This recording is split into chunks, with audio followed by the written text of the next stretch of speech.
ఈరోజు డోను పట్టణ శివార్లలో తిరుమల తిరుపతి దేవస్థానం వారు కట్టిన కళ్యాణ మండపాన్ని సందర్శించడానికి రావడం జరిగిందనమాట. తమాష తెలిసిన మీకు, అసలు ప్రజలందరూ కూడా చూడలేదు. ఇది ఎక్కడ ఉండదు, తాళాలు వేసే సంస్కృతి. ఇక్కడ చూడండి, 2020 సంవత్సరంలో మన ప్రభుత్వం వచ్చిన తర్వాత 2019లో 20 సంవత్సరంలో కోవిడ్ ఉండగా కూడా ఈ పట్టణానికి తదితర ప్రాంతాలకు వెనుకబడిన ప్రాంతం కాబట్టి ప్రజలందరికీ కూడా, ముఖ్యంగా పేదవారికి ఏదన్నా కానీ ఒక శుభకార్యం చేసుకునే దానికి ఒక మంచి ఆవరణ ఉండాలనే ఉద్దేశంతో అప్పటి ముఖ్యమంత్రి జగన్మోహన్ రెడ్డి గారిని విన్నవించుకొని అప్పటి చైర్మన్ శ్రీ వైవి సుబ్బారెడ్డి గారిని మరి రిక్వెస్ట్ చేసుకొని డోను పట్టణానికి 3,30,00,000 టీటీడీ కళ్యాణ మండపము కట్టేట్టుగా శ్రోత్రియం గుండాల గుడి పక్కన 5 కోట్ల రూపాయలతో టీటీడీ కళ్యాణ మండపం కట్టేట్టుగా ఏర్పాటు చేయడం జరిగింది. శాంక్షన్స్ తీసుకోవడం జరిగింది. 2020లో వేణుగోపాల స్వామి గుడికి సంబంధించిన 2 ఎకరాల భూమిని కేటాయించి డోన్లో ఉనోల్పాడు గ్రామ పరిధిలో, అదేవిధంగా లక్ష్మీ చెన్నకేశ్వర స్వామి గుడి సంబంధించిన భూమి, గుడి పక్కలో ఉన్న భూమిని గుండాల గ్రామంలో కేటాయించడం జరిగింది. 2022, 23లో 23, 24లో కన్స్ట్రక్షన్ స్టార్ట్ చేయడం జరిగింది. ఎలక్షన్ నాటికి ఇంచుమించు పూర్తి అయిపోయింది. 1.5 సంవత్సరముగా ఇంతవరకు పూర్తి చేయకపోగా ఎటువంటి ఉద్దేశం ఏదైతే ఉందో ఆ ఉద్దేశాన్ని నీరుగార్చి కోట్లాది రూపాయలతో నిర్మించిన భవనాలను, పేదవారికి కానీ మధ్యతరగతి వారికి కానీ సంబంధించిన భవనాలను నిరుపయోగంగా పెట్టడం జరిగింది. ఈరోజు సందర్శించేదానికి వస్తే పొద్దున వరకు తెరిచి ఉన్న తాళం ఇప్పుడు తాళం వేయడం జరుగుతుంది.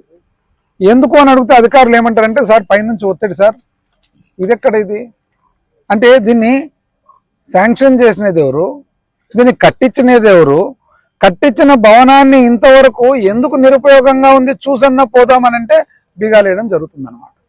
ఇది విచిత్రం. నాకు తెలిసి ఈ సంస్కృతి, ఈ బీగాలేసే సంస్కృతి నాకు తెలిసి ఎక్కడ భారతదేశంలో కూడా ఎక్కడ ఉండదని అనుకుంటున్నా. సహజంగా ఎవరైనా కానీ ఏదైనా అభివృద్ధి కార్యక్రమం చేపడితే వాళ్ళు అభివృద్ధి కార్యక్రమం అనేది ఇంచుమించు ఒక బాబునో ఒక పాపనో కన్నట్లు. ఈరోజు ఒక ప్రాజెక్టు కట్టినామంటే ఇంచుమించు ఒక బాబునో ఒక పాపనో కన్నట్లు. ఒక రోడ్ వేస్తే ఒక బాబునో ఒక పాపనో కన్నట్లు. ఒక నీటి సరఫరా పథకం ఇస్తే ఒక బాబునో ఒక పాపనో కన్నట్లు. అట్లాంటిది ఒక భవనం కానీ, ఒక బడి కానీ, ఒక ఆసుపత్రి కానీ, అది ఎవరైతే కష్టపడి కట్టింటారో ఆ ప్రభుత్వం వాళ్ళు కానీ, వాళ్ళకి సంబంధించిన అందరూ కూడా ఇది మన అని అనుకొని వచ్చేది. ఇది పబ్లిక్ కదా, ప్రజలదే కదా. అంటే ఎవరైతే కట్టించినారో కట్టించిన వాళ్ళు కనీసం లోపల సందర్శించకుండా కూడా బీగాలేయడం జరుగుతుంది అన్నమాట.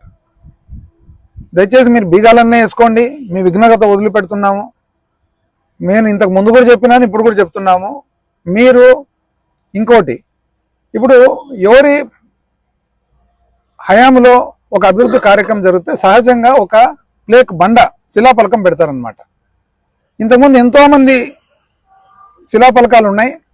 మా 5 సంవత్సరాలు 2014 నుంచి 19లో కానీ, మా 19 నుంచి 24లో కానీ ఒక్క రోజు కూడా నాకు తెలిసి ఒక సింగిల్ శిలాఫలకం ఎవ్వరు కూడా తాకలేదు. ఈరోజు చూడండి ఎంత అసలు దిగజారిపోయిన విధానం అంటే, ఎక్కడన్నా కానీ శిలాఫలకాలు ఉంటే దానికి పోస్టర్లన్నా కల్పిస్తారు, పగలగొట్టనన్నా పగలగొడతారు, ఇరగొడతారు.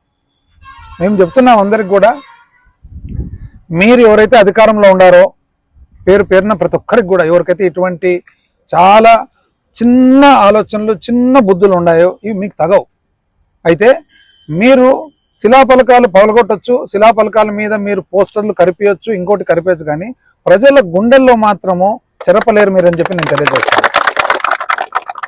ఈరోజు చరిత్ర చూసినట్లయితే 100 సంవత్సరాల కింద కట్టిన భవనాలు ఉన్నాయి.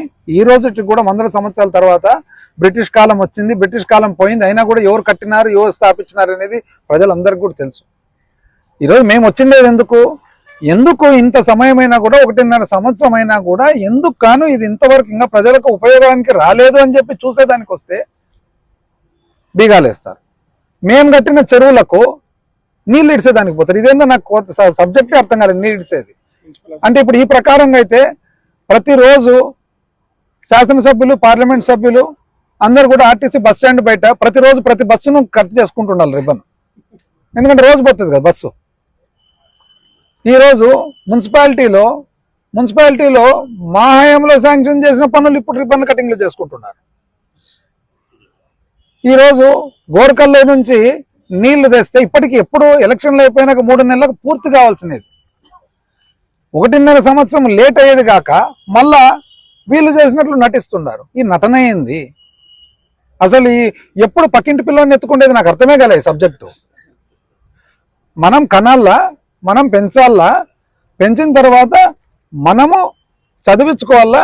నా కొడుకో నా బిడ్డనో పట్టభద్రుడు అయినారు, డాక్టర్, ఇంజనీర్ అయినా మనం గర్వంగా చెప్పుకోవాలి. కానీ పక్కింటి పిల్లల్ని ఎత్తుకోవడం మీరు చేయండి, ఎవరు వద్దన్నారు? మీరు లక్షణంగా తీసుకురండి, ఇంతకంటే పెద్ద భవనాలు కట్టేయండి, ఇంతకంటే దండిగా నీళ్లు తీసుకురండి, ఇంతకంటే పెద్ద ప్రాజెక్టులు కట్టండి, ఇంతకంటే మంచి రోడ్లు వేయండి, ఇంతకంటే మంచి కళాశాలలు కట్టండి, ఇంతకంటే మంచి యూనివర్సిటీలు కట్టండి. నాకు అర్థం కాదు ఏమంటే 1.5 సంవత్సరం అయిపోయింది, ఏమున్నా కూడా ఇంకో 1.5 సంవత్సరమే. ఎందుకంటే ఒక ప్రాజెక్టు శాంక్షన్ తెచ్చుకోవాలంటేనే మనకు సంవత్సరం అవుతుంది గ్రౌండ్ చేయాలంటే. ఆ తర్వాత దాన్ని నిర్మాణం చేయాలంటే 2 నెలలు పడుతుంది. ఇంతవరకు 1.5 సంవత్సరంగా నేను చూస్తున్నా కనీసం 1 లక్ష రూపాయలు, ఎక్కువద్దు, 1 లక్ష రూపాయలు అంటే జరిగే పనులు కాకుండా అదనంగా 1 లక్ష రూపాయలన్నా ఎక్కడన్నా వచ్చింది. 1 లక్ష రూపాయలు చివరకు డోన్ మున్సిపాలిటీకి మేము శాంక్షన్ చేసి పెట్టిన ఫండ్స్ కూడా దాన్ని ఇక్కడి నుంచి అక్కడికి, అక్కడి నుంచి ఇక్కడికి అని మార్చి ఉండేది కూడా లేకుండా చేసినారు.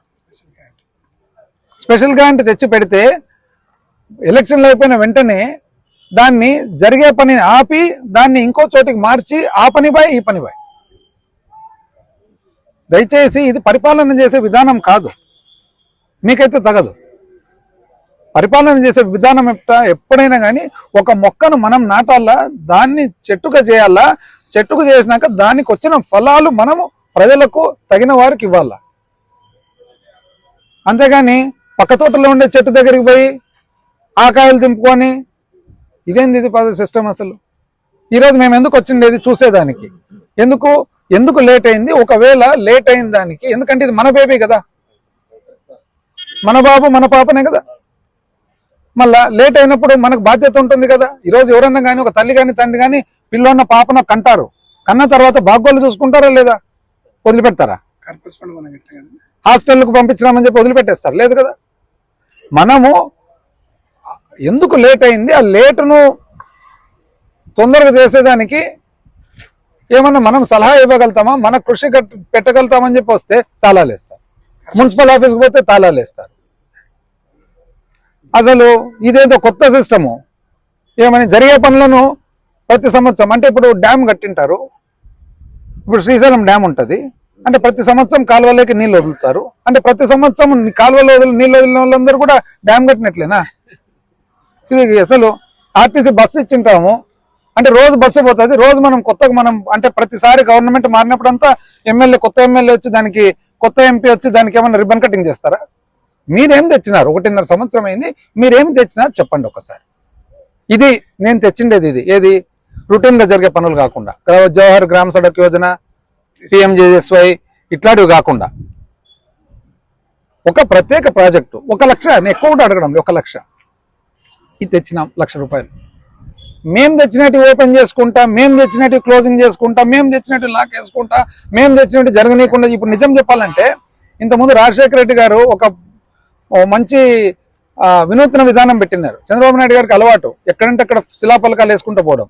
రాజశేఖర రెడ్డి గారు ఏం చేసినంటే ప్రతి శిలాఫలకం దగ్గర పోయి ఒక మొక్క నాటొచ్చాడు, ఎందుకంటే వేసినవనైనా ఇంతవరకు అట్లే ఉందండి. ఇప్పుడు మాది ఇంకా కొత్త సిస్టమ్ ఏమంటే మేము మొదలుపెట్టినట్టు కంప్లీట్ అయినాయి, 90% అయిపోయినాయి. ఆ 10% ఉద్దేశపూర్వకంగా ఆపినారు. దీని పరిస్థితి ఇంతేనా? అబ్బిరెడ్డిపల్లి చెరువు పరిస్థితి ఇంతేనా? సోత్రం గుండాల టెంపుల్ అంతేనా? ఎస్సీలకు సంబంధించిన బడి అంతేనా? లాస్ట్కు చివరకు ఎక్కడ నాకు తెలిసి భారతదేశంలో ఎక్కడ కూడా ఉండదు. పైన ఓవర్ బ్రిడ్జ్ ఉండగా కింద అండర్ బ్రిడ్జ్ రైల్వేకు ప్రత్యేకంగా తెచ్చినాం. దాన్ని ఆపినారా? ఆపినారు. అదేం మీరు ఆపినారు. ఎందుకు ఆపినారో మీకు తెలుసు.